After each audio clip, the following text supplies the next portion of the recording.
After 17 days of fighting and intense clashes between the Sudanese military faction, a 7-day truce has been announced from the neighboring country South Sudan. President Salva Kiir had offered mediation between the warring factions of the conflict and succeeded to convince the parties of the ceasefire. South Sudan's president insisted that a longer ceasefire should be seriously taken into consideration and underlined the need to name representatives for peace talks.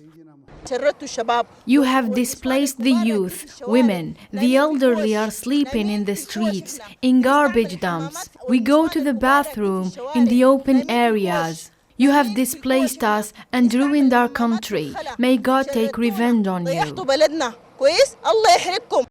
Despite the ceasefire, clashes occurred and sounds of skirmishes could be heard from different spots of the country. The conflicting parties had exchanged accusations of violating ceasefire and pushing for more violence. The UN meanwhile persists on warning that conflict in Sudan can affect the entire region.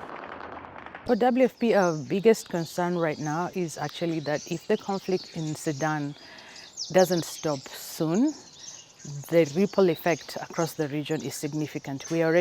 Warnings against the growing number of refugees also came from the international community, including numerous international organizations. In fact, due to the war, the miserable life conditions, and the intensification of fighting, more than 100,000 people were forced to flee the country, while the number is expected to rise. So over 100,000 refugees are estimated to be among those who have now crossed to neighboring countries, including Sudanese refugees, South Sudanese returning, and other nationalities who were themselves refugees in Sudan. Alongside governments and partners, UNHCR, the UN Refugee Agency, has determined an initial planning figure of more than 800,000 refugees and returnees that may flee Sudan to neighboring countries.